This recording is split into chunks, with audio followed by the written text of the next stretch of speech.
Hello everyone, today we talk about the political and social development of the Castilian and Aragonese kingdoms in the 13th century. We're talking for purely random reasons about the Iberian realms in the 13th century. Lately, this is the sort of karma, like for all the times we didn't talk about that, eventually they all come grouped together.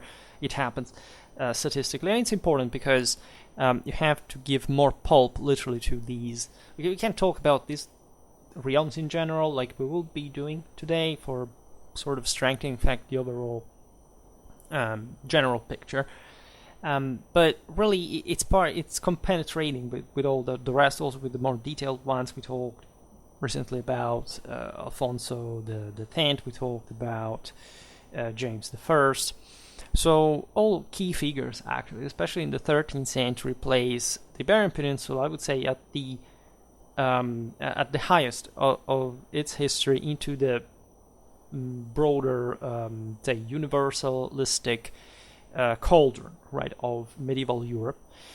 This is true a bit for all of Europe. Admittedly, the 13th century, as we've seen, is the moment of greatest expansion, interconnection. It was the biggest system, and so it's fascinating to observe how the Iberian monarchies, despite being relatively sheltered within the boundaries of their territories, also in a geographical sense, were able to transcend them in part, and or to also found what would have grown, in fact, into the later Middle Ages, in early modern Europe, into, as you know, a hell of a regional power, actually the largest in Europe by at least institutional concentration after France, right? So these are all things we will be seeing more. I have yet another video about Spain, specifically the Iberian juridical traditions, that in part today we will also address.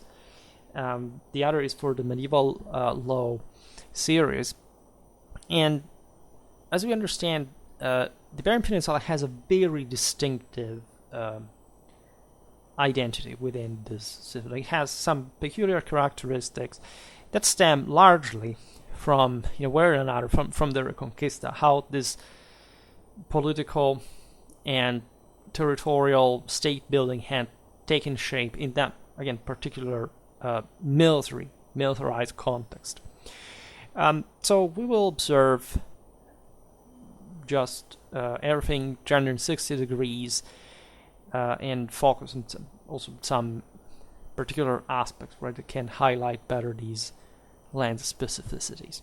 The Reconquista is actually accomplished, right? It ends there, right? Most people think that, it sort of ended in 1492, but that's not correct, because in the 13th century, the Christian kingdoms of the Iberian Peninsula managed to extend their control in vassalitic terms on all the Islamic powers within the region, right? And the 13th century is also the moment in which this, let's say, the Reconquista is more momentous, right? It's not, as the ending century, sort of the slowest part. Is actually like the moment in which the dam is broken, so that the Christians swarming to the rich south.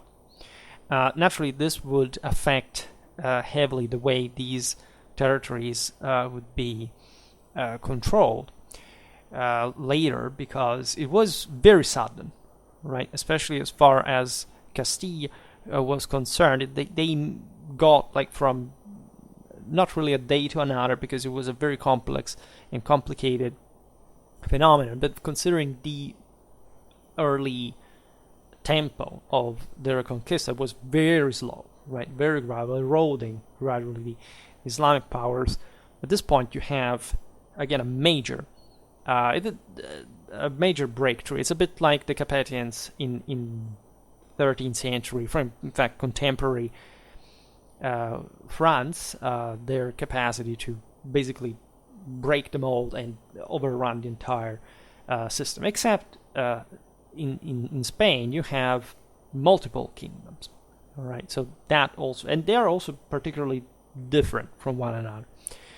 We never talked about Navarre yet, at least some videos we did specifically, but not only on that. Today we stop to Castile and Aragon. There is also Portugal. I made some videos about Portugal already, and we will deal with that in different others. Today we look at the largest monarchies, of course. So in the 13th century, you have also a difference in the process that and the outcome that the Castilian and the Aragonese respectively, and here we're talking the crowns, right? We simplify by saying Castilla, it's Castilla Leon, and also that is more complex and put together. The Aragonese crown we discussed, not much just the Aragon per se. There are all, like, again, Catalonia, the Balearic Islands, etc. And these two kingdoms, let's call them realms, if you preferred, crowns, would be the properest way, had achieved these results, again, in very different ways. They had followed very different paths, right? It had already been from the 12th century that Castile and Aragon had emerged as the major protagonists, the greatest powers in the peninsula, right? So the Aragonese crown, just by location in part, oriented, but mostly interest, right, oriented itself towards the Mediterranean. Aragon is actually a continental country, and it did have important ambitions over Castile as well, mostly through dynastic ties, but in spite of the attempts of expanding territorially in the west, it was obvious that the most important prizes were along the Mediterranean coast.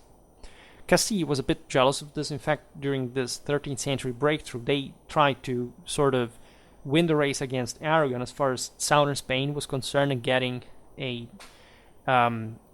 some Mediterranean coastland, right, which caused the creation of a true frontier there, of which also the local Muslims profited to some degree. The Aragonese crown was also historically connected with the Occitanian area, right? We've seen it just recently with James I. How deeply involved, especially the Catalans, were. So you know the story. There is a House of Barcelona that effectively becomes the royal one of Aragon, and these were heavily, of course, projected on the sea.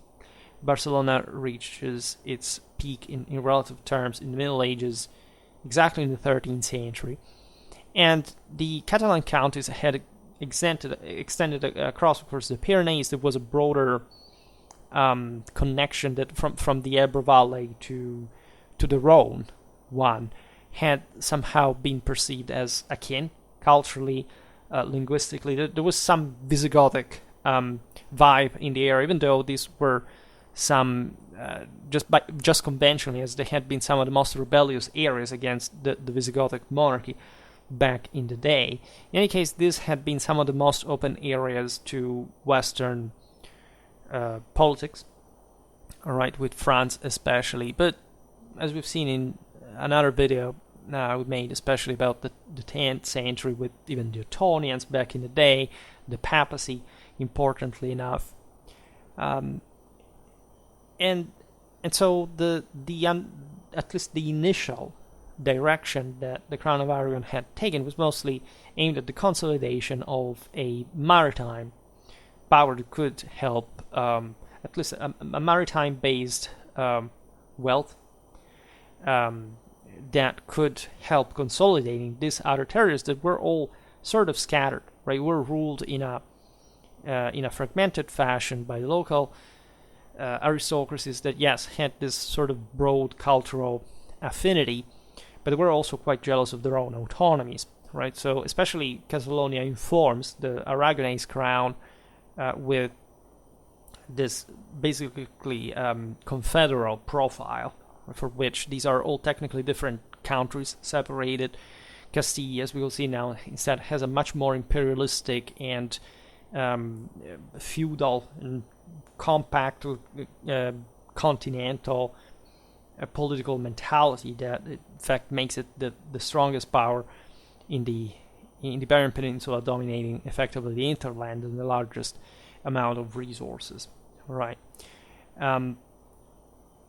This again, Catalonia would naturally be invested for this reason also beyond the aforementioned territories. It would essentially venture further into the Western Mediterranean, with the Balearic Islands, with Sicily, with Sardinia. There were very strong ties also with North Africa, and that put the House of Aragon into a major game in which, again, these various chunks were all technically autonomous, but not ideally independent realms, even when ruled again by members of the branch of the same royal house, right? And they would even fight against one another at some point. It would go as far as Greece, at least.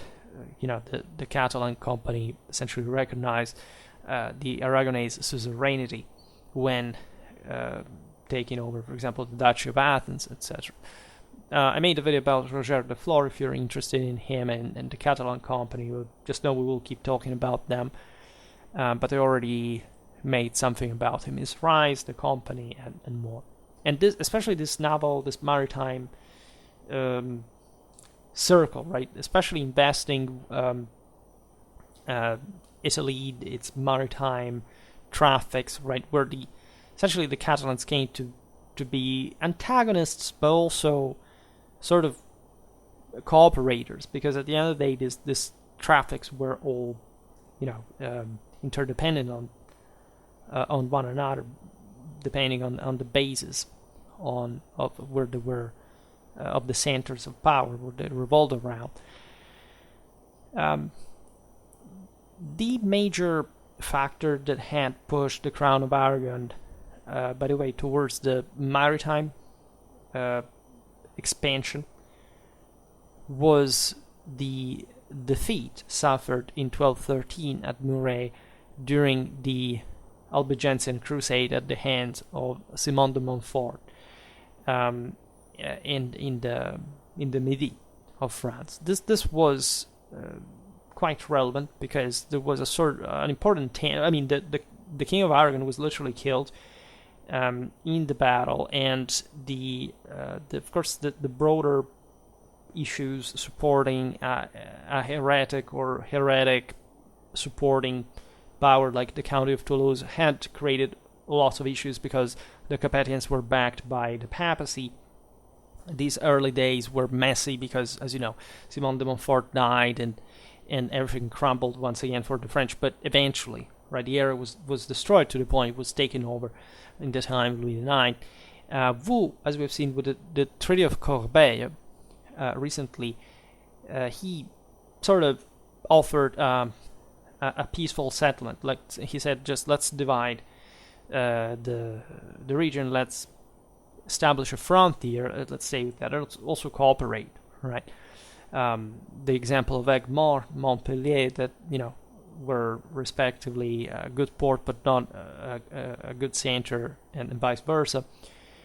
And so, in fact, the interdependence of the traffics, also with a continental power that, of course, was especially during the 13th century with the Rhone, through the Rhone Valley, the Champagne Fair, still very active in and at least influent in these Western Mediterranean affairs, right? The House of Barcelona had been present also in Provence before the Anjou took over at the extinction of a local branch. So there is really a lot of stuff going on, good relations with English in Guyenne, also and naturally in anti-French fashion, but France was stronger, right? So Catalonia says, okay, well, let's stick to the maritime dimension, because at the end of the day, the French do not quite have at least the same degree of commercial power, like a true solid portual center, as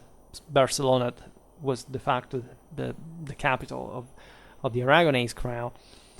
and we're going to have the upper hand on that. We're going to make money even if we do not engulf ourselves into this sort of continental frontier, right up to Auvergne, for example. So faraway places that historically, however, had been connected with that broader Visigothic influence from the south, reaching as far as Toledo, the Jewish, the Muslim, the Greek translations coming from there, or better, the Westerners going there, where we were still in Islamic hands to literally get the manuscripts. They already knew being there, and because they were already that literate, actually, to have surpassed of course, the Islamic centers that did not have that intellectual dynamism at all in comparison.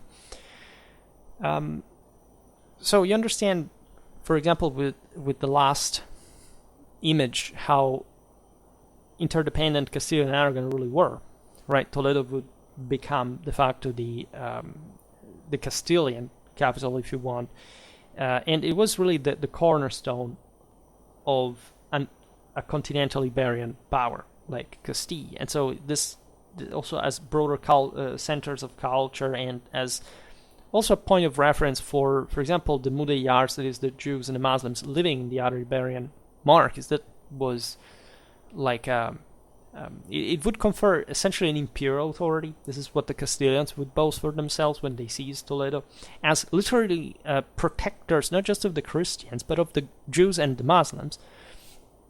And exactly, well, that happened early on in the 11th century, but so things were different. At that time, Christian powers were competing fanatically with one another to win over this enormous chunks of, in fact, Mudéjar population that, in fact, would remain for centuries and centuries, in spite of the late medieval forced conversions and expulsions and repressions of various kinds.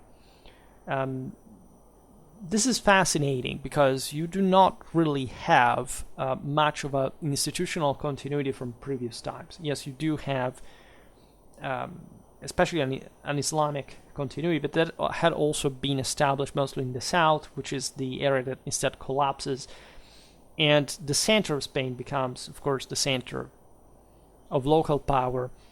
But this from polities in the north that had not truly had to do much with those areas. I mean, Toledo had been the Visigothic capital, but basically that system had been shattered and destroyed, and also those who took refuge in the north were to essentially be assimilated into communities that had historically even battled and resisted fiercely to the Visigoths back in the day. So it's very complicated. Actually, we will see this better in some other video. I made something here and there about Leon, Castile, the Asturias, and so on, because it's what sort of surprises you is how, especially in the 13th century, from centuries of incredibly gradual growth, this dam broke, especially from the Castilian side, but not all. And so how essentially there was even a foreign mentality on the side of the rulers when coming to see what the rest of Spain had become after half of a millennium of Islamic rule. Now, the main consequence of the Catalan Aragonese reorientation in political and strategic objectives, and that constitutes actually a further step of the Reconquista itself, is the conquest by James I of the Balearic Islands in 1229, and of the region of Valencia in 1233. We talked about the Kingdom of Valencia. We still have to talk about the Balearic one. But these outposts, in many ways, both as islands and continent, were key in strengthening the maritime force of the Aragonese crown. right? The Castilians were about a lot of land grabbing in all at once. The Aragonese had also accelerated, especially the fall of Valencia was a very important step in this. But overall, what compacted Aragonese power was this sort of corte, right, around Barcelona that could stabilize the maritime traffics. It would simply open to the direct control of new resources, and so render the system just more stable, less susceptible to external influence in the first place. Factually, there was no regional power here that could interfere with that. Castile, of course, was powerful and neighboring the Aragonese dominions, but overall, right, engaging to some sort of mutual destruction instead than just playing dynastic games and just gradually assimilating maybe parts of one another through feudal connections would not entail, in fact, the subsumption of these territories into one another. This would not happen even. It would not happen until the 18th century, as a matter of fact. At least not that is the full unification of Spain, because not even with the Catholic kings at the end of the Middle Ages you have but a dynastic union of different kingdoms. There is not such thing like one Spain, right? And this, in fact, was an alien concept, especially at the time. And so centers of power that managed to consolidate each one in their own field, in their own area of interest around their major assets that were the product, again, especially of this relentless stratifying consolidation happened in the previous century. Right, the conquest, for example, of what would become the kingdom of Valencia took generations. Right, it was incredibly gradual, castle by castle, with a lot of decentralization, a lot of deals, especially with the Mudéjar, right, and also this continuous and mutual interference between the Castilian and Aragonese control areas, right, in that frontier. That is also very different, even, I don't know, climatically, for example. The Iberian Peninsula is huge, right? If you pick modern Spain and Portugal together, they are larger than France, so it's an immense, but also much more fragmented territory. Because with France, we have a major Atlantic plain, and then you have the Massif Central and the Rhone Valley, yes. Basically that, that's sort of more unitary, right? It's easier to control. Also in an imperial fashion. The Iberian Peninsula is much more composite. It's something internally much more structured, divided, and in fact, what sort of, I would say stands out in the 13th century is how, after the nominal conquest of all these territories, how much still everything looked like different countries within, but also in a political sense. I mean, there are entire pockets that had to be sanitized, right? In many ways, there were large massacres, there were great, acts of destabilization, people's movements, etc. These would all impact, importantly, the terror. Consider that the late caliphate had, in the typhus, had already been fragmenting further, like had enhanced this process of decentralization, diversification, so not really helping excessively in terms of broader administrative uniformity, right? The centers of central southern Spain were well organized. I mean, in Spain there is an interesting degree of urbanism that also corresponds, in fact, to specific political deals between the monarchs and the local communities. So everything is ad hoc, and you have to. We've never really started doing this on Schwerpunkt, but looking at the single communities and saying, how did they broker that deal? How that, for example, this extremely large Islamic community in some places accepted a Christian king, even when technically they were still armed and they were serving that same king, for example, in combat. Of course, there was normally the Christian polities had become more powerful, especially there. You realize that even in caliphal times, Christian Iberian mercenaries from the north had always been around. The caliphs hired them, and these guys came normally and were habituated to cross the entire region from north to south and to indulge into raids, into political connections, allegiance. We've seen the paria system, for example, a system of tributes that had habituated already these local communities to deal with the broader destabilization and end of the Islamic rule. But it was all, in fact, that fragmented. It was not a uniform system, right? And it was, especially, say, in the cases in which it was more uniform, it was in the presence of actually bulks of more powerful Islamic pockets that had remained within it. At the beginning, that was sort of helpful. Even think about even heroes like al-Cid that fought for Islamic allies and so on. Those guys could help. But the moment in which you had to establish a major policy, like a kingdom extended over this vast amount of land, well, you needed to, at least if these were Muslims, well, you needed to take some sort of different direction. You had to oust them. You couldn't quite be simply, you could be their protector, and you could, again, crack some deals with them. We've seen it with James the first issuing, I don't know, some sort of forced conversions pro forma, then eventually revoking them immediately. This is incredibly typical of especially the 13th century.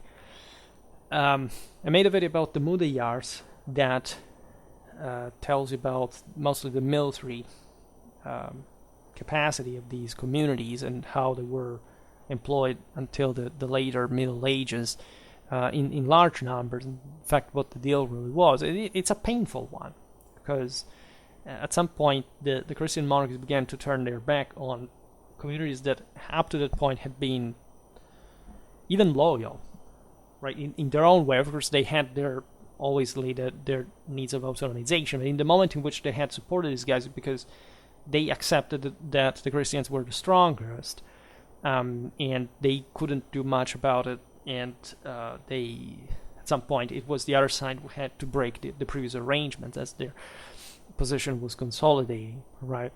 The unification of Castile and Leon occurred for good in 1230, right? This brought to, as we've seen, the major expansion into the heart of the Iberian Peninsula, affirming the Christian dominion over the central southern areas, such as Caceres and Badajoz. There were still major military operations carried out, right? The greatest victory had basically brought to it had been a victory of all the Christian forces combined, Las Navas de Tolosa. That's the moment in which, again, the dam is broken, as I used to say, right? But still, again, there are all various pockets that had to be individually brought down. The great centers and hinterlands of Andalusia and of Murcia. Cordoba fell in 1236, which was a hell of a prize, considering it had been the capital of the Caliphate, from which the Muslims had, and I made a video about this, claimed probably the universal rule over the entirety of Spain, that at some point they did achieve, even over the northern populations. Now, this was the reversal, right, after not even 300 years. In 1246, you have the fall of Jaén. In 1248 of Seville, that would become one of the most important ports in European trade, and also the major base of a Castilian navy.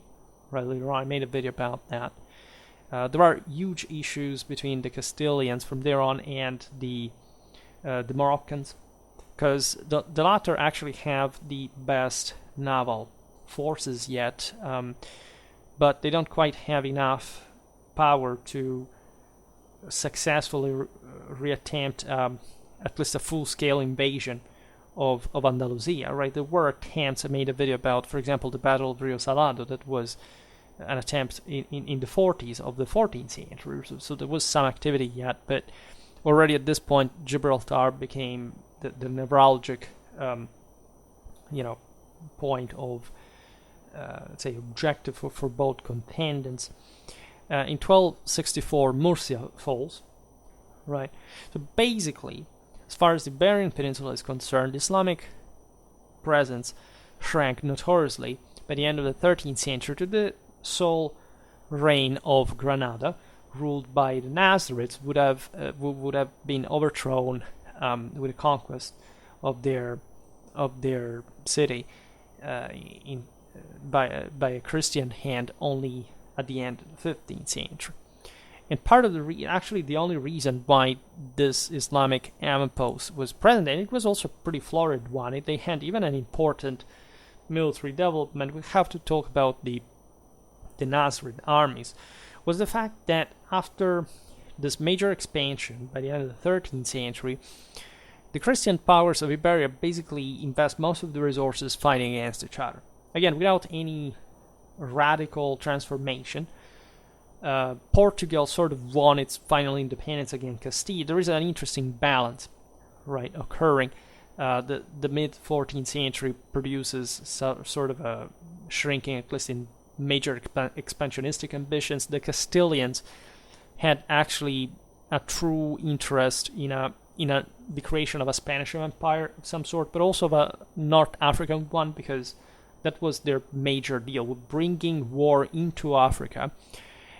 Except, as we've seen, there were problems in the Straits. There were other naval powers in the east of the peninsula, and in general, in fact, what you see, for example, is the Genoese being at war with the Aragonese and backing the Nasrids different times.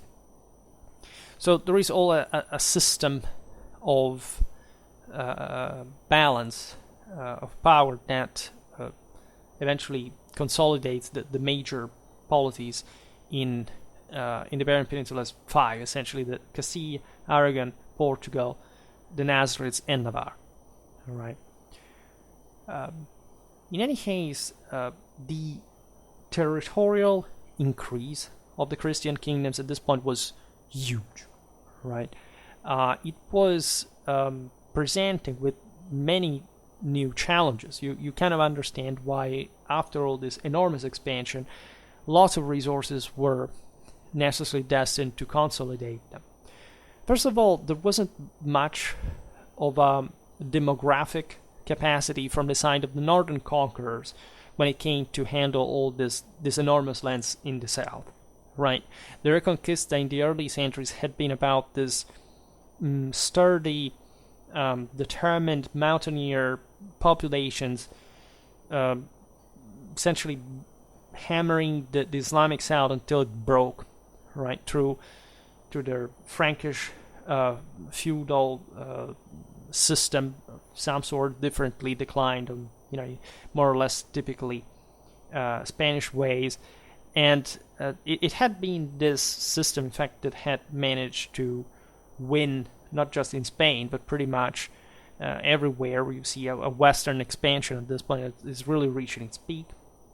Until Las Navas, actually, there was even a possibility of a Muslim coming back. Actually, there had been. If you watch that video about the pontificate of Innocent III, you realize not just how important that pope was, but how much, for putting this together, for achieving, in fact, this victory, but how much at stake was there at the time, how unstable the system really was, because the center of gravity had sort of been shifted, but gradually, and until that point, things could even revert back. Probably, it's not really likely, in the sense that the Muslims would have not reconquered Spain at some point, but it was possible to maintain actually much stronger Islamic presence in the Iberian Peninsula up to very late in time, right? And that victory had been a major and concerted effort of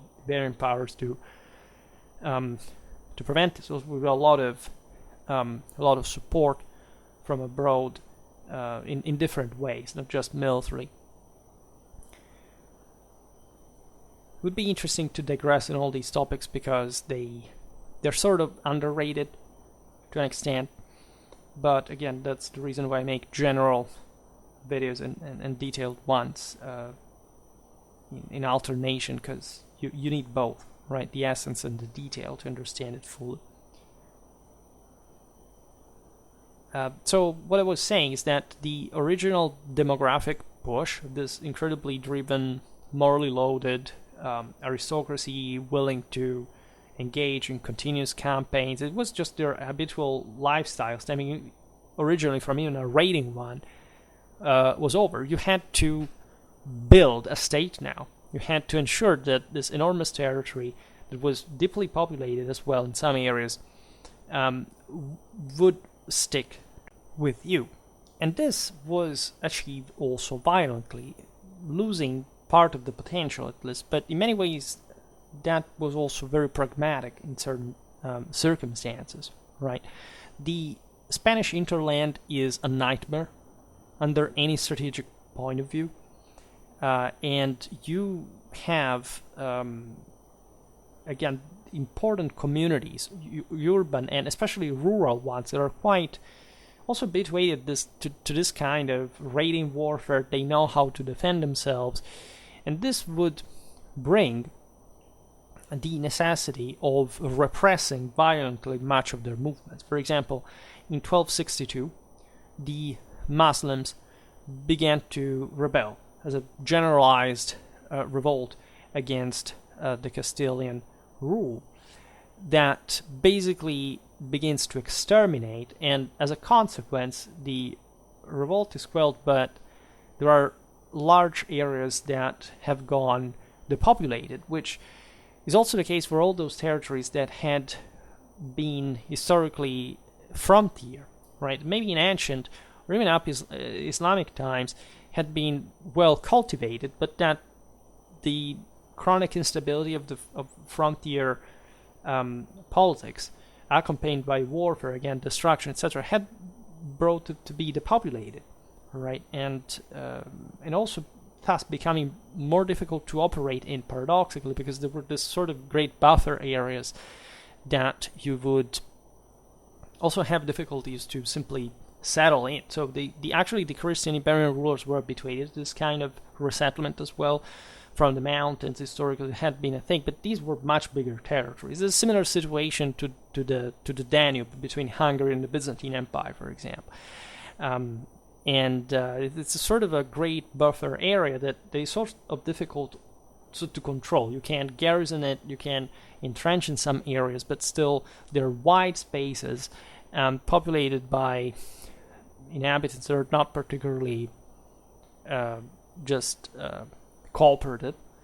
The Balkans are actually nastier in many ways. Here you have population that is habituated at least to some sort of more civil handling of the situation, but it's still brutal, right? What scares you about this is that if you look at post-Carolingian world, yes, you have very sort of violent areas like Germany. Actually the level of warfare is quite intense, especially in the most civilized areas. But this is the point. The Iberian Peninsula is, compared to, again, post-Carolingian Europe, is much more militarily brutal than one normally thinks. Right? It's something. It's not just about the resources that are invested, but also the kind of mindset. Right, the fact that this world had been at war and was sort of confined within itself in a sort of cosmic, universal power struggle that had entailed truly, an ecumenic imperial ideology from both the Christian and the Muslim side, right?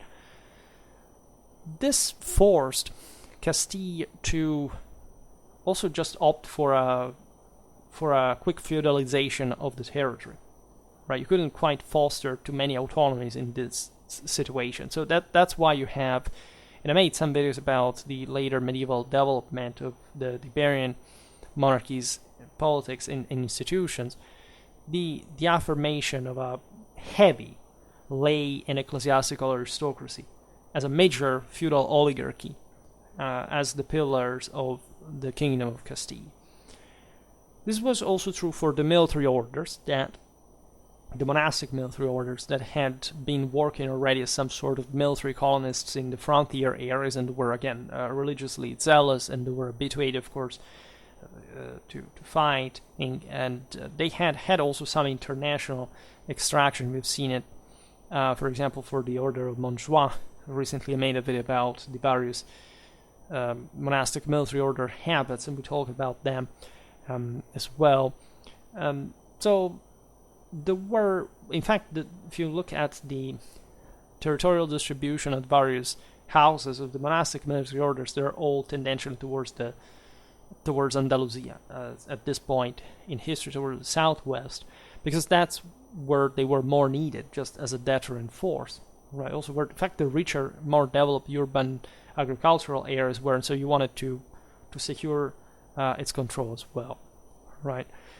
But overall, the Castilian economy is overwhelmingly characterized by extensive cultivation and livestock, right? It's a major rural feudal thing, right? There is much less urbanization overall than in relative terms than in the Crown of Aragon, right? For obvious reasons.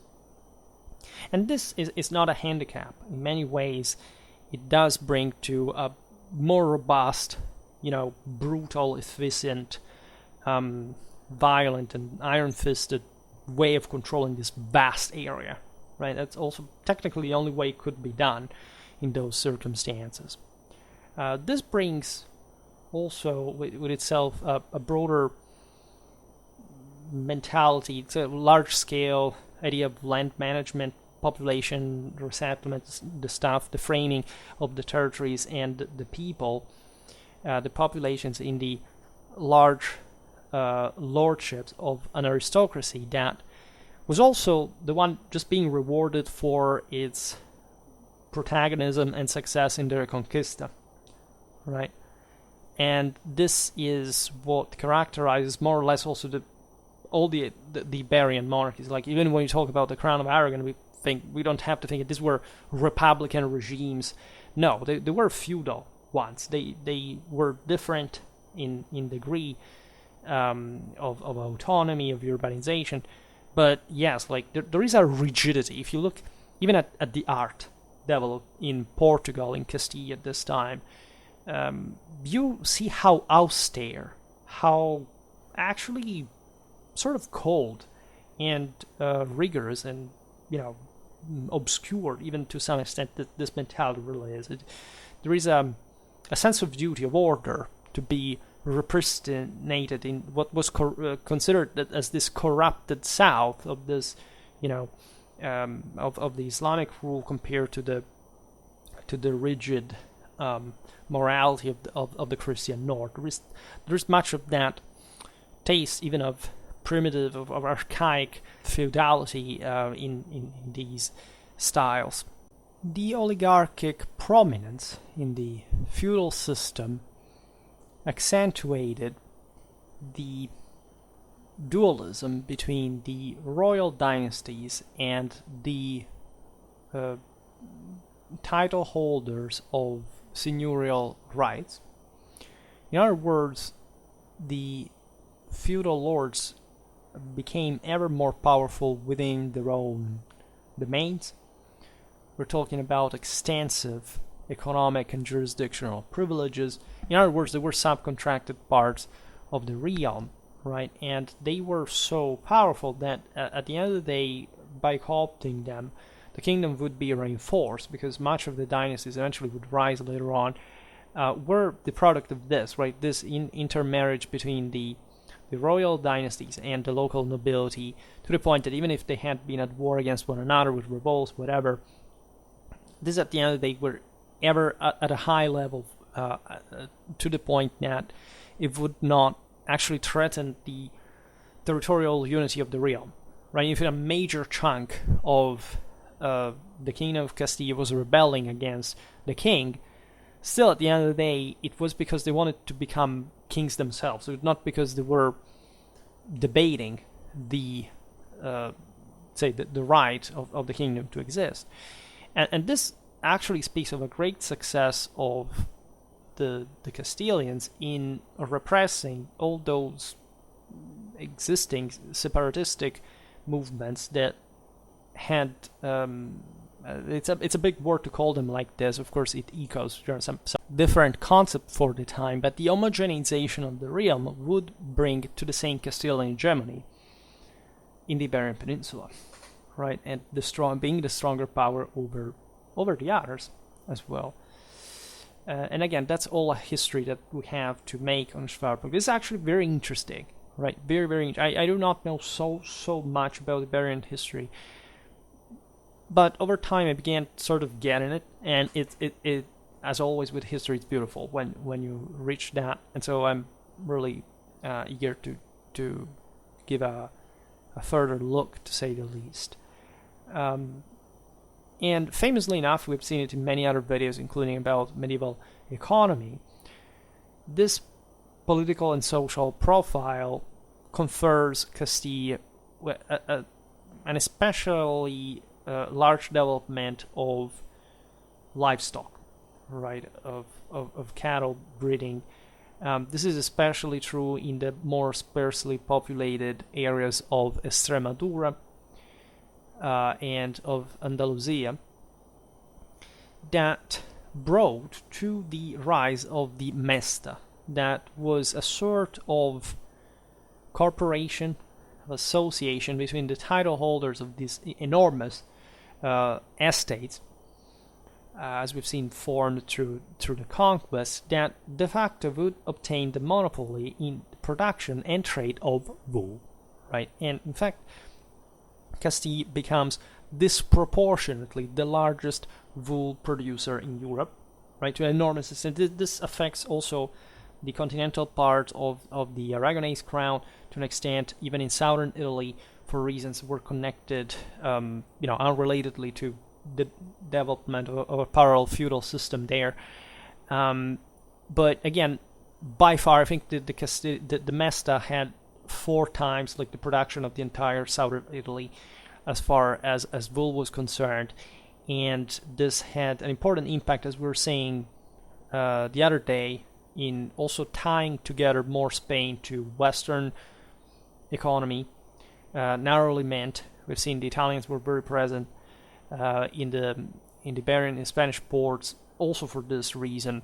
At this point, Spain totally surpassed and replaced actually the Berber, the North African wool export, right? England also suffers of this, by the way, also because the Flemish towns going crisis. Well, there is the 100 Years' War, and actually there is, as you know, an involvement in, of course, in Spain of the English, of the French during that series of conflicts. We will see, hopefully, again in some greater detail.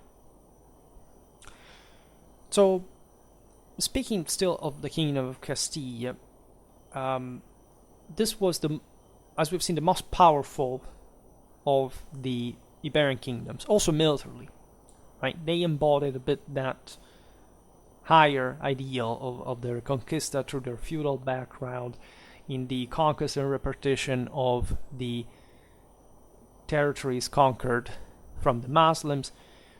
This power stemming from the accumulation of very vast landed assets in every area of the realm, plus all the development and the maintenance of a plurality of tax and financial rights connected with the tolls, the control of money, right? Castile had an important amount of mines and precious metals through which they reinforced the realm, thanks to the currency, etc.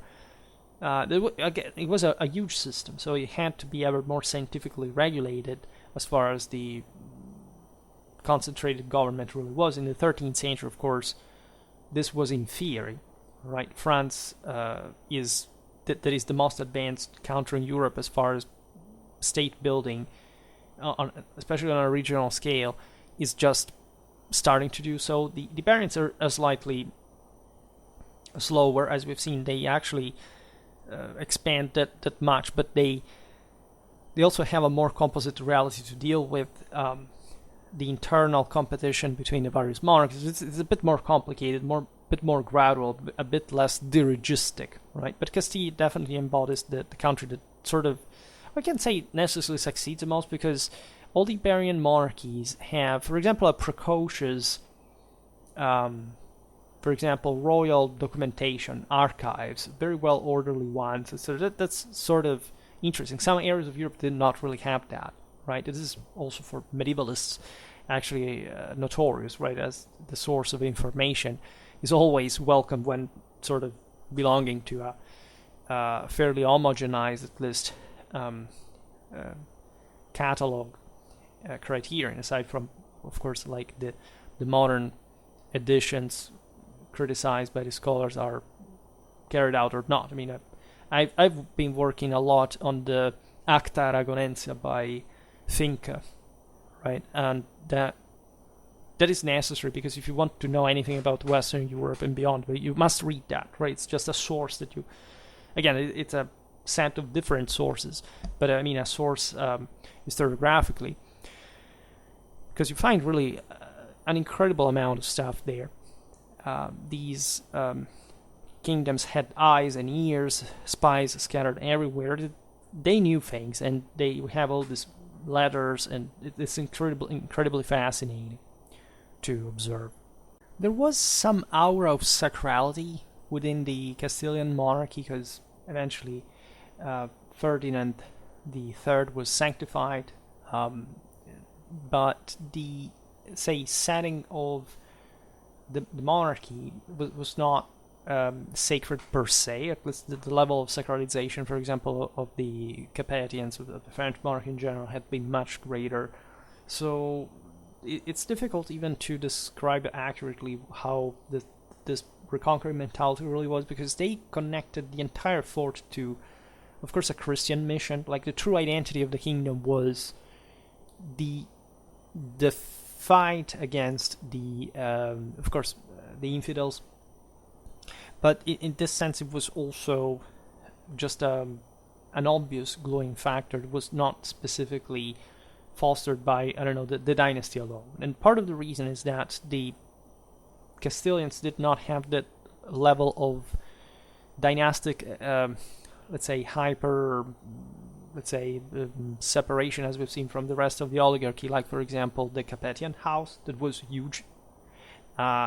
Also, right, there are different systems in this regard, so there was not as much cooperation. As we were saying before, the statehood of these Iberian monarchies was not yet so molded to the degree could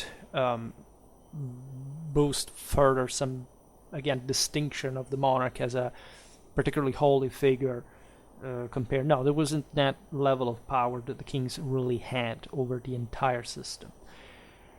But especially Castile had a very strong sense of its military accomplishment.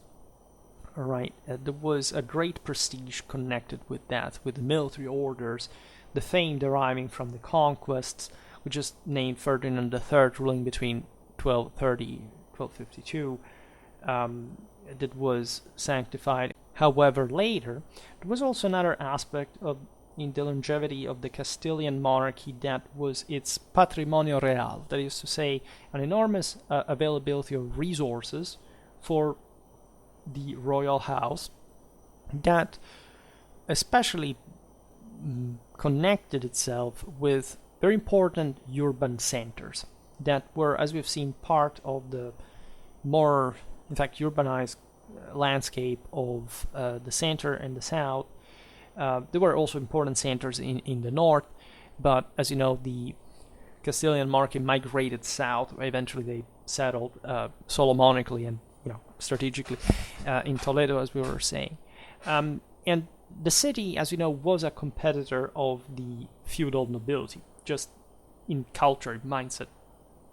And this was a very astute way, in fact, to assert, after all, that successfully that degree of monarchic power the Castilian rulers had, right? So they managed to stay afloat even among all these muscular oligarchs because they were muscular oligarchs themselves, right? And this was definitely also comforted by the juridical and feudal prerogatives, the dynastic prerogatives that the king would have in the first place as just a necessary leader and more. The urban centers were the privileged place for the fostering of a degree of government centralization. In fact, the cities within this Patrimonio Real were tightly controlled by royal agents known as the alcaldes. This is a similar parallel to, again, mostly any monarchy in the West at this point, the creation of sometimes even bourgeois personnel that was thus more loyal towards the king in this case, but the noblemen, because they didn't have the same inheritance rights, of course, of the aristocracy, and they could be more easily, let's say, handled, displayed, maneuvered, replaced. It was a gradual phenomenon. Even in here, you have to submit to the solid patrimonial financiary position of the king as the title holder of land assets and annexed rights. So everything is developing from the necessity of the administration of this vast territory, and so the affirmation of a proto-bureaucracy of some sort. The territorial administration of the Castilian kings was articulated on the basis of the merinos and adelantados offices. These names are very famous. There were also some courtly offices in which you have an originary domestic system. So what was the itinerating court of the feudal kings in Europe? They carried everything with themselves, and they had different residences. They moved and they were hosted by someone.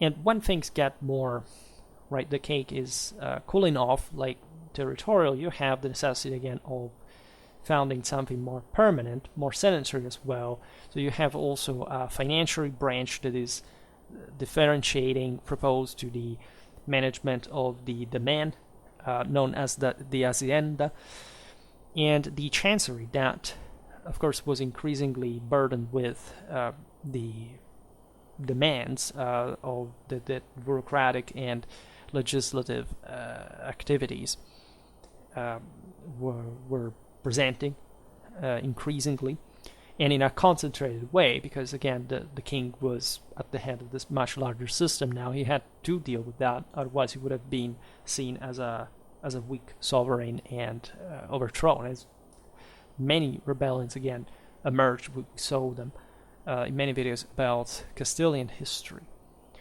The court as well had become larger, and so it required its own supplies, its own habitually permanent costs, and more. The friction between the monarchy and the oligarchy and the necessary dialogue, not just the conflict, found its own place of resolution in the Cortes. So this would be some parliaments fundamentally on a territorial basis, where the great lordly aristocracy and the monarchy would discuss.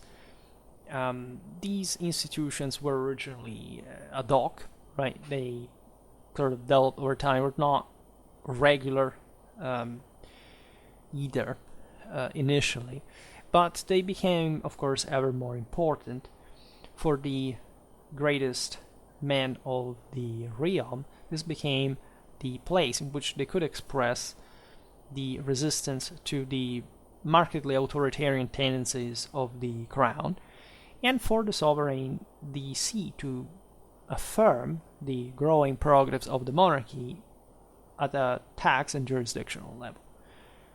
That's essentially what the point was: getting the money and settling disputes, right, to determine essentially who had to, to rise, what kind of general trust there was between the communities.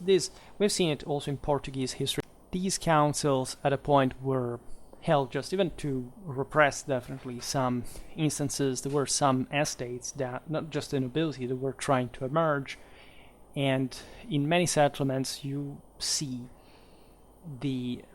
especially in the later Middle Ages, the end of some communal potential, right? That the increasing affirmation of oligarchic powers to prevent civil strife, but at the sacrifice also of a certain dynamism, especially in Castile, some estates and communities.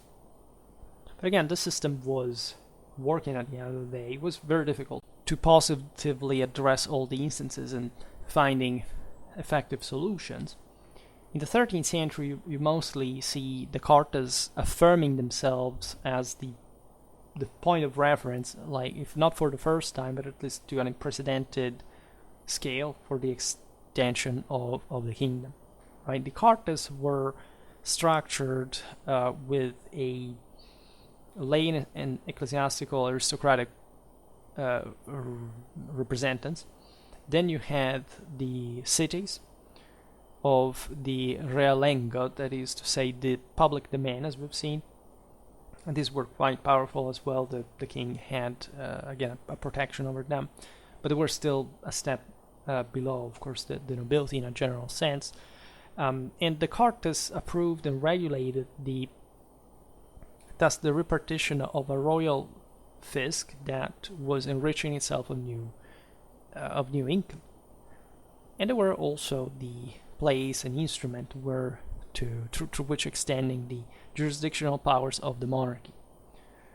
Very famous were the Cartas of Zamora in 1247, where there was a strong monarchic affirmation in Castile. Such growth in the royal prerogatives was also the consequence of the intense legislative work that characterized especially the reign of Alfonso X, known as the Wise, the legislator. He ruled between 1252 and 1284. As we've seen, the progress of Ferdinand III, the Great Conquest, and Alfonso X, the regulation, right? Aside from success, because everything was sort of messy, Alfonso, as you know, tried also the imperial adventure in Germany. There were wider feudal, universal implications in these rulers' attempt, at least, of power reaching. You have under his reign the unification of the various customary laws, the fueros, and the promulgation of royal laws that were openly inspired to Roman law, and thus at the conception of essentially the absolute power of the kings. Right? There is the siete partidas, for example, that are the expression of this monarchic superiority over the other orders of the king. Of course, this was still within the traditional mindset that the king was there to solve matters in virtue of his authority, so defending the pre-existing laws, right? But also an enhanced idea of subjection of the communities to the monarchic authority, right? And Roman law was obviously being recovered by all those who wanted to restore a strong public power authority. The 13th century that would not be infringed upon by, for example, the ecclesiastical immunities and things like that. Of course, in Spain, anywhere else, this could have never happened, but tendentially, you see the fostering of the Studium of Bologna by Frederick Barbarossa, for example, was all about, let's do how the Romans did, as technically the Byzantines were still based upon it, which the emperor dictates law to the, at least action, to the church, right, and cannot be legitimized in his absolute universal power, right? So the 13th century is very, as we were saying before, very international as well for Spain, for these regional powers that tend to embrace broader ambitions dynastically, and then even inspired to the empire, even though, again, it could have not been territorially possible to control beyond these territories by the same monarchies. It was about the dynastic accumulation of power, that the single individual as a greater ruler. Think about Frederick II of Hohenstaufen at the same time. And in fact, Alfonso was notoriously also of Swabian descent, and this was meant all with that ancestral view of sacred royalty. We made a bit about the Sol Invictus, and we know that the last mention of the Sol Invictus prerogatives dates to Frederick II in the mid-13th century. So I would say that that's quite a meaningful idea, also of their own blood, of their ancestry, of what their destiny, their role in the world had to be. Naturally, there was a resistance to the penetration of royal jurisdiction, especially in that field regulated by the traditionally lordly rights, both lay and ecclesiastical. The court was aspiring, as we've just seen, to control of the, let's say, erogatory center of privileges, right, of fiscal rents, of territorial concessions, where these were all factors that, especially in the second half of the 13th century, brought to a great aristocratic resistance that, again, broke openly into military rebellion, profiting also of the, of course, dynastic uncertainties happening after 1275 because of the contrasts between the king and the designated heirs. In fact, during the succession phase, this was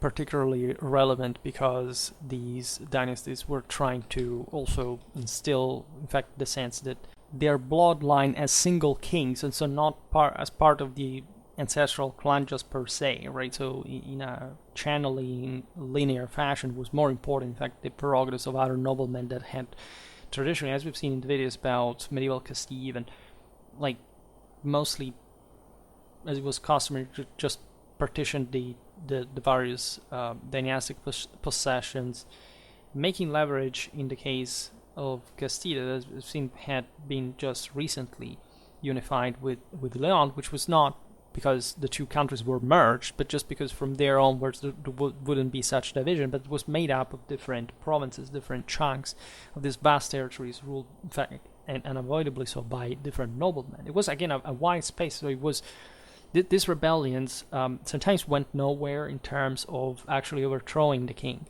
but they were still a pain behind because the king could not have properly even the means to tame them at some point. I exemplified this in the video about Ferdinand IV of Castile, for example. That tells you a bit the issues connected with just like it's as if at some point the kingdom was about to fall apart, right? And so we say teleologically, yes, this kingdom's developed from this point onwards, but there was nothing definitive about it, or at the time, deterministic especially, about this thing continuing. At least you could, as we've seen, the kingdom would remain. There was a matter of international status, and recognition of its existence, but the kingdom could simply go bankrupt or collapse from the within, right? And so you could have a failed state, like it happened in other countries like Germany, for example. Whereas, here, in spite of all the incredible issues that were going on, lots of wars, lots of destructions, bloodshed, epidemics, or devastations, various regions, the realm would remain intact, right? So the extension too was making you think about how it increased disproportionately the chance that a revolt could not be tamed, and that the rebels could concert their force to overthrow you at some point, as it did happen as well, but still, after all, to rule on the Castilian throne. Now, passing to the crown of Aragon, the Aragonese monarchy is profiled, as you were saying before, as just a personal union of different realms: Aragon, Majorca, and Valencia. You have other domains, the Principality of Catalonia, the Trans-Pyrenean counties of Roussillon and Cerdagne. We've seen the treaty/peace of Corbeil with Louis IX of France just the other day, when in 1258 basically the Catalans and the French sat down and said, okay, this city is yours, this is mine, and they settled the matter essentially for good. Like, it wouldn't be until Louis XI and later the Sun King that these boundaries would be altered. All these communities were organized around their own furos that stemmed from their local customs, right? That would thus, for the sake of these assemblies, gradually written down, which again is also just another step into state building. Up to that point, like the idea that there is a general custom and everybody knows, mostly dealing with, of course, nobiliary affairs and prerogatives that were respected in a broader sense. But now there is a greater authority that is able to, to the benefit of these communities, to say, okay, let's, call the King of Aragon to settle our, say, Roussillonian affairs, for example, because he has the power to respect our furos, so we must write them down. In 1247, for example, you have the Aragonese I being drafted. This posed the king in the condition of representing the sole unitary point of reference of the territorial organisms defined by the different institutions, possessing also a different juridical tradition. And this confederal, or even just cumulatively dynastic group would go on, like it separated countries and just making reference to this more successful guy, essentially based in Catalonia. We have seen the other day James I, this incredibly long reign from 1213 to 1276, managing to settle again the space also for his heirs, in spite of the problems of succession and the local nobility, the shrewd religious policy, and especially the conquests of Majorca and Valencia. They really had conferred the crown of Aragon a much higher status in Europe.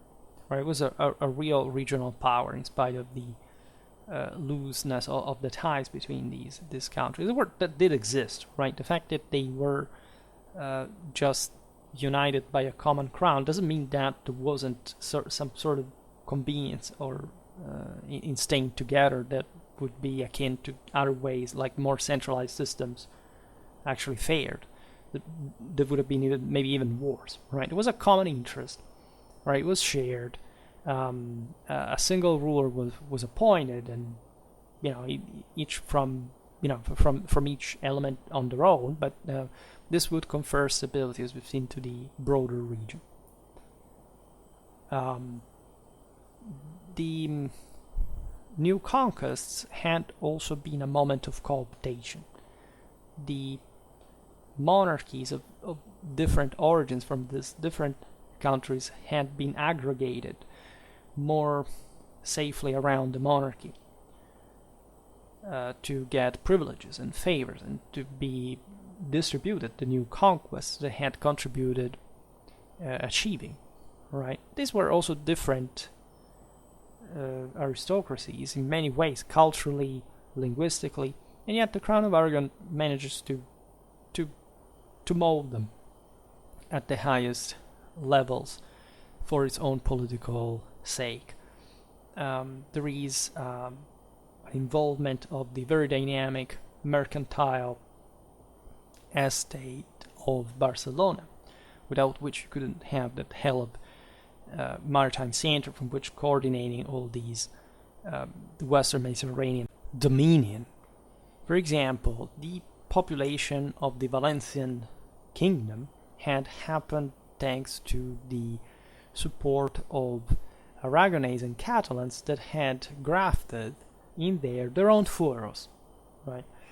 So they had began to mold the land with settlers that brought their own customs, and thus were aiming at homogenizing the say the juridical landscape and facilitating the monarchy in the process of government and just further conquest. Again, very gradual process, but especially along the Mediterranean coast with the Catalan maritime force at hand, right? The presence of a fleet.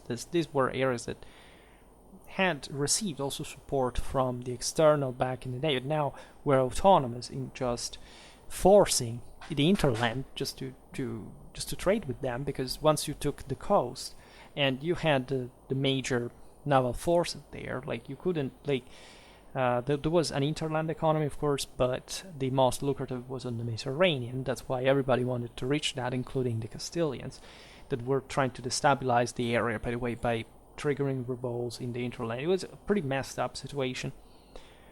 But this was pursued very effectively by James I. For example, we have seen how he repopulated part of the Balearic Islands with Jews because of their market, their commercial activities.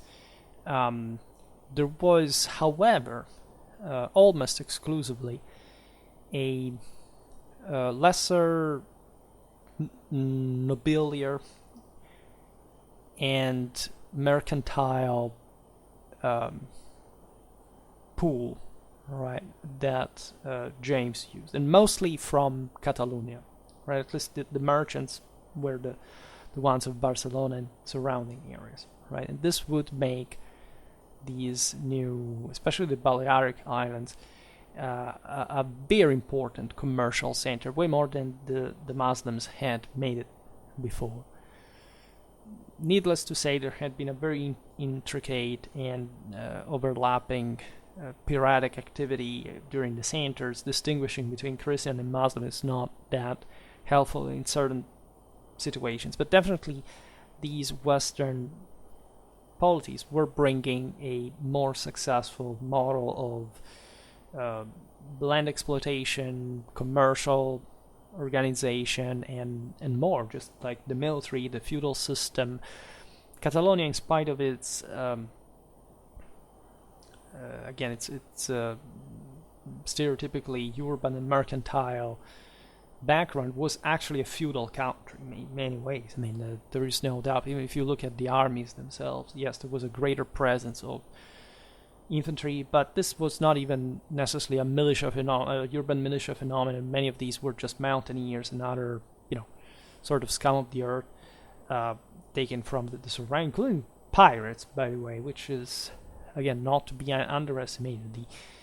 Even the affirmation of these realms doesn't go, as we've seen, with a direct control of the land in every aspect. No, that there is always a degree of privatization, of subcontracting, of gradual infiltration, of, again, tolerance of some customs and activities. The position of the king was definitely very different in the Aragonese case compared to the Castilian one, right? It essentially derived with hereditary continuity from the dynasty of the Counts of Barcelona. This would last until the end of the 14th century. It did not have a true ecclesiastical sanction because the Crown of Aragon had never had the authorization to of holy anointing and consecration.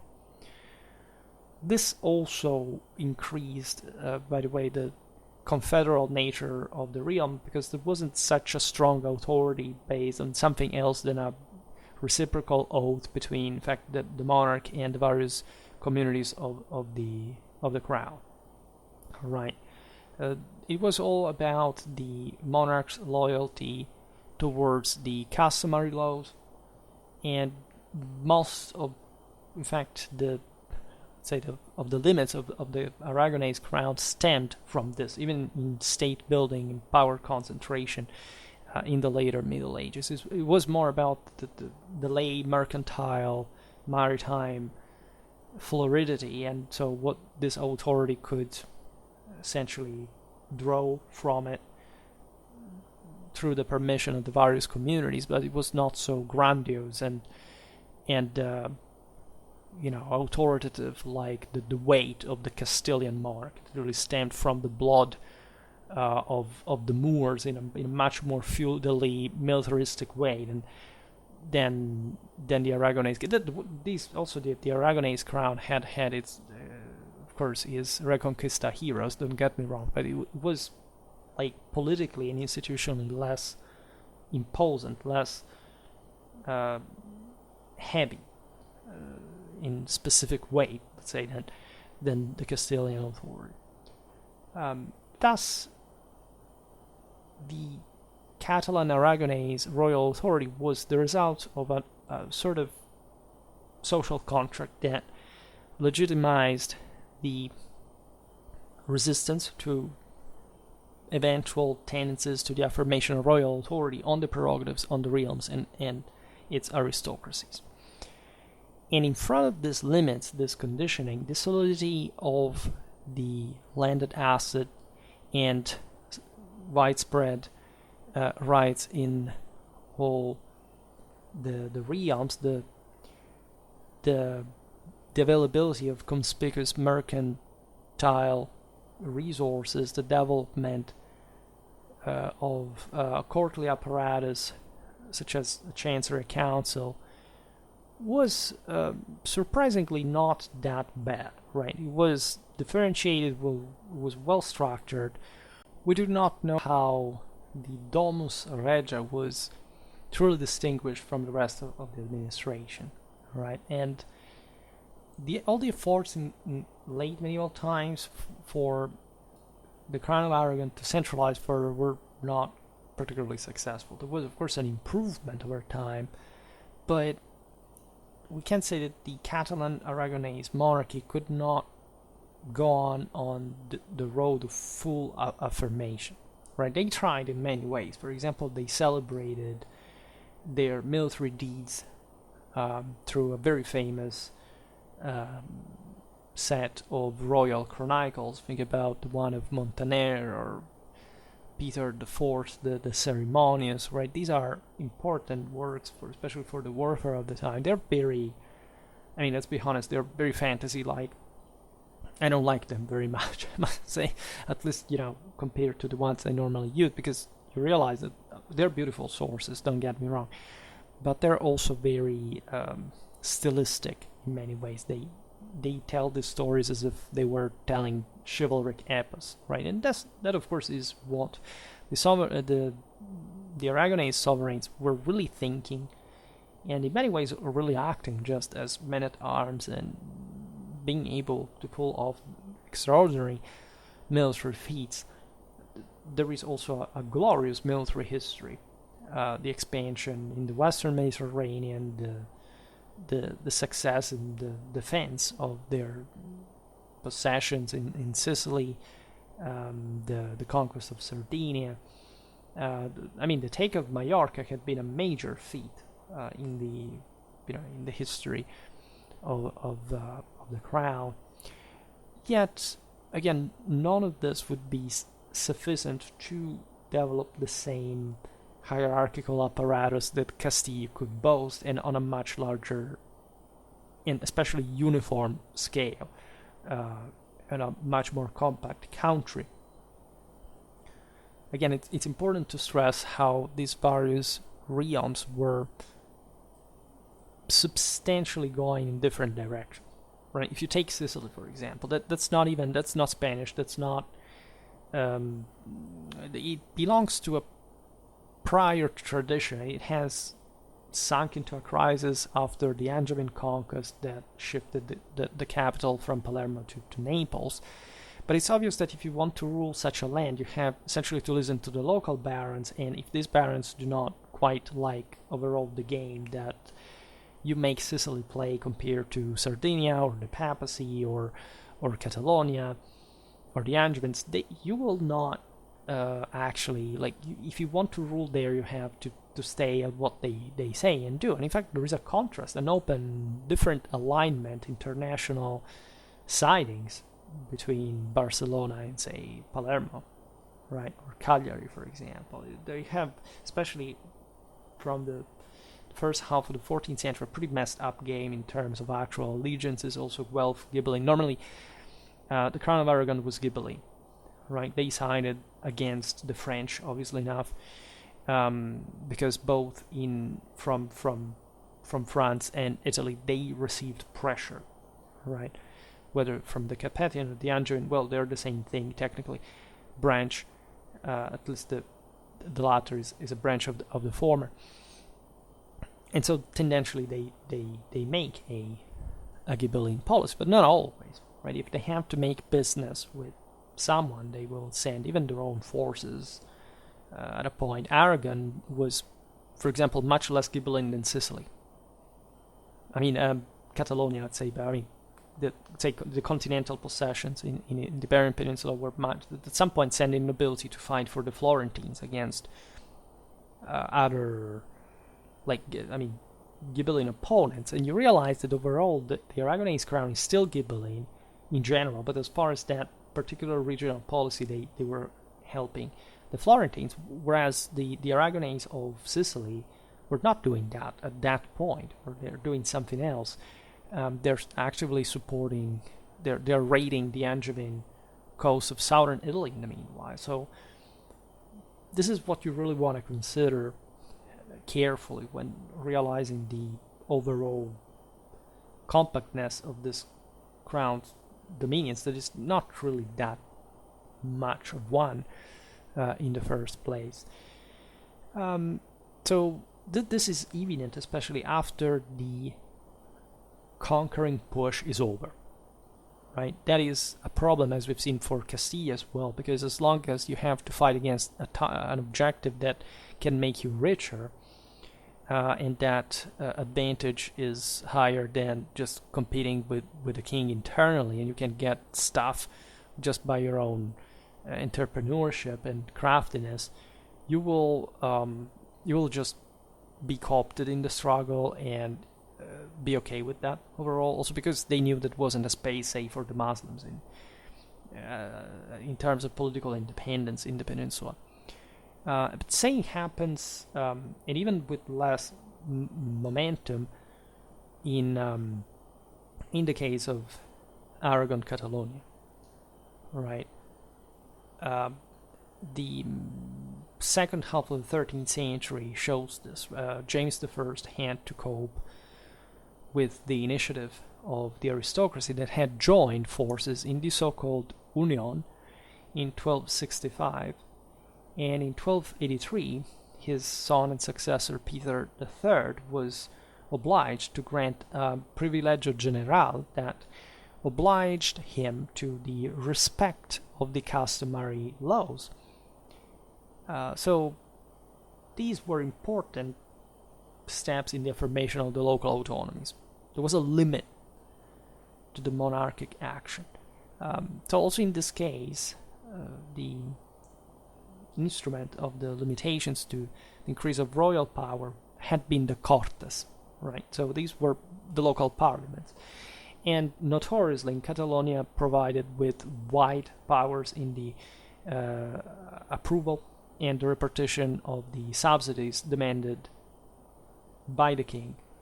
I say Catalonia because this was by far the country from which more resources in interest of actual expandability of the same was possible for the Aragonese ruler, right? In other words, this was the land that pulled the cart in many ways. So it's also obvious that in that condition they would want to increase their leverage politically.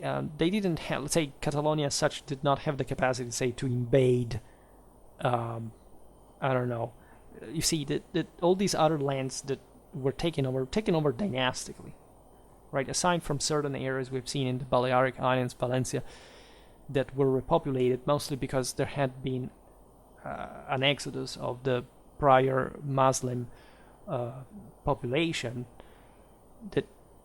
that forced you, even just because those who remained were also Muslims in large part, so you had to inject some more loyal population. You wouldn't have a real conquest of another country. Like, it's not that, I don't know, the lands in Occitania or the ones in Sicily or in Sardinia were molded as just like a major army arrived and simply took over the entire hinterland. No, like, they controlled mostly the portugal areas. The Genoese, for example, infested northern Sardinia throughout the entire rest of the Middle Ages, and they could have even pushed the Aragonese out if they had pressed hard enough. And those didn't really do much either, right? There were always powerful nobilities in Aragon, in Catalonia, that simply said, like, we rule here, and you can't quite do simply what you want. And Catalonia itself was mostly content of growing rich and making leverage, sheltering itself within this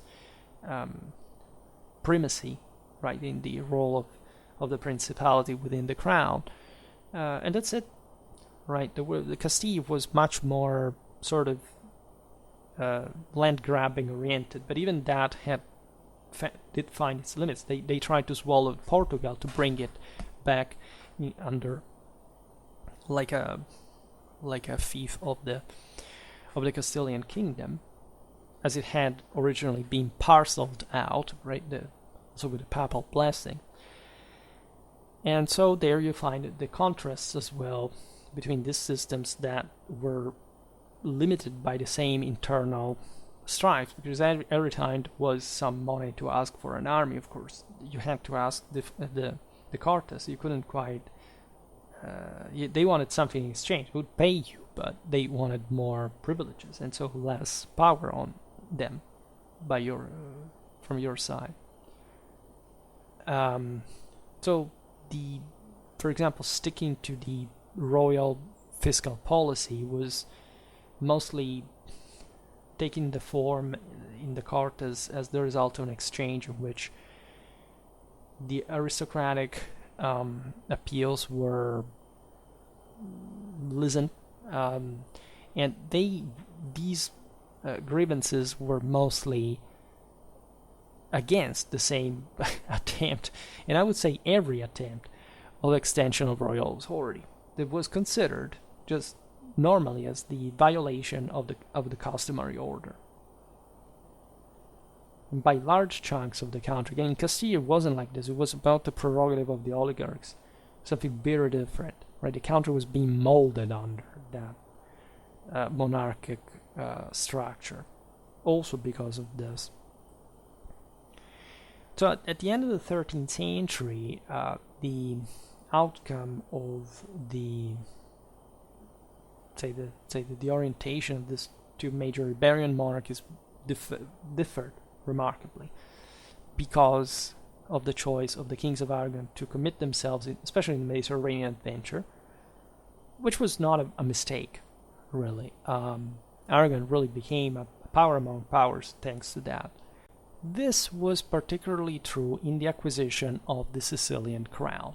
It was the one of a real country. In Sicily, as we just said, after the Vespers, yes, brilliant operation, etc., coordination with the Byzantines against the Angevins that are about to reconquer Constantinople, but it had heavily decayed, right? So, but this would still pave the way to the conquest of Naples that in the 15th century occurred, in fact, under the Aragonese, and that was a much more important thing overall. It brought, first of all, to the, well, it was technically not the reunion of the entire of the originary kingdom of Sicily that encompassed all this stuff, but they controlled it as two different vice realms, and of course the Aragonese were just there. They could take Naples and just again contract the rule of the country with the barons in the hinterland. It was always the same way, right? This eventually all passed to the broader unified, dynastically unified Spain, but it stemmed from the Aragonese expansion, right? This had occurred also thanks to all the logistical support that the elements of the business, the trade of Catalonia could provide. That was an enormous advantage. Yes, we will support you in conquering, say, Sicily or Sardinia, because we have a lot of commercial interest there, and that's how much you're going to found you for. Not a major imperial land grabbing conquest, but controlling the ports, and effectively as such, the most important sources of especially tolls, and just also controlling part of the hinterland, just as an obvious consequence, because the main ports were just ports facilities were the ones through which the hinterland products passed. So enough, this is in a sense what even in Spain this realm functions like, right? You don't have much hinterland. There are mountains, there are at least some pastoral areas, nothing extremely productive. The coasts are different, right? Especially Catalonia and these other Mediterranean islands, right? Peter III, in 1282, essentially was enthroned in a reign that was thus at the center of important traffics and especially of colossal political interests that we never made a video on. But again, basically the entire Western Mediterranean policy was heavily influenced by what the Crown of Aragon decided. There was a lot of interference in other countries' policy. There was mostly a vacuum in the surroundings. You see, southern France was, yes, part of Carpathian territories, but it was also a frontier area with the empire. The French were not so strongly present there, even though they would try to invade and conquer the same Crown of Aragon at some point, failing. Philip III died in the attempt. Philip IV basically shifts everything to the diametrically opposite direction of Flanders, which was sort of made, well, it made also more sense at that point, at least. After having tried, you can argue, but that we will see this in another video. But also you have basically again an hinterland in which Castile is not too active, at least in trying to strip you of the coastal cities from the other side. Crossing the mountains, besieging cities that could be supplied by sea, wouldn't make sense in the first place. North Africa is sort of has a sort of power vacuum, at least. The Aragonese are dominating commercially. They don't care about the hinterland. Corsica, they will not get it. They would have claim on it, but that stuck with the Genoese. Sardinia was taken over, but was sort of frontier area just per se. Sicily also was just a land to squeeze. Like, you had these outer territories in Greece. But in the proximity of Barcelona, as far as Western Mediterranean was concerned, there is also not this punching opponent, right? The main problem was posed by Castile in the west, right, in general, but overall it's a relatively sheltered area, especially a moment of crisis here. From the last decades of the 13th century, the medieval civilization begins to stall a little. And so you have mostly a flourishing context within which, as we explained in those videos, also figures like Roger de Flor emerge. Right, this piracy, commerce, mercenarism, trades, military conquest, coastal control, it's all part of the same thing. And it's pretty messed up. I mean, the Angevins of Naples are by far more powerful than Aragonese Sicily, but they launch a massive amount of expeditions towards the island. They don't make it to take it over, and they sort of dry themselves out, the bailout of even central northern Italy in the process. They sort of ruin themselves, and this is because things are overall getting downhill for everybody involved. So that, again, Sicily was not this particularly orderly place anymore, but it's still held. And as far as those coastal connections, the agricultural interland, baronial business went on. The Aragonese crown was fine, right? There is, however, one shortcoming that is objectively the fact that all these territories were really a lot for the actual military availability of the realm. Again, they acted mostly each on their own account, also for the defense. So this did create problems after all. There was no adequate power basis to keep managing in a more orderly way these territories. There weren't the resources, simply, since the beginning. But again, it was mostly about the coastal dimension.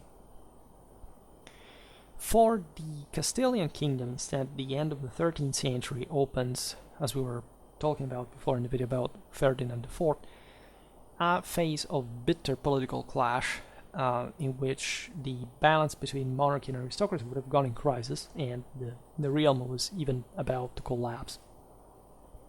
It was thought, legitimately, it was a thing by that point.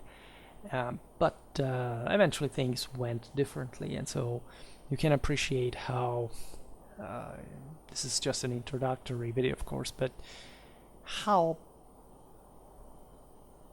it takes time, looking at political, strategical, social issues to really change and to take shape, and very often there is no regulated dynamic in this regard, and so everything is sometimes also very stagnant. Apparently, we would be surprised, especially by the mid 14th century, how complicated it was to keep this all together, not making the thing escalate into some sort of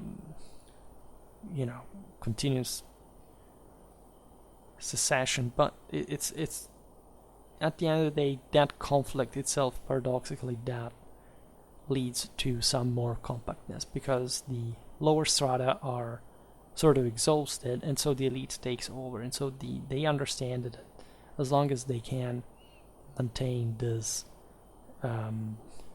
togetherness as far as what they were sharing as a major holding, to say the least. Especially the Catalans have that mercantile, that entrepreneurial mindset of seeing politics. You remain in power. You could even become the next monarch for some dynastic tie, and in many ways you could make things work more profitably, at least for you, because it's your estate rather than the population that matters at this point. It is also kind of obvious. At least the population fares in its own way, and they are the ones who are sinking by themselves. And you saw also in the Castilian case how much was done to put down rebellions, to properly of the populace, etc., because it was too large of a system to be able to absorb that through other means, right?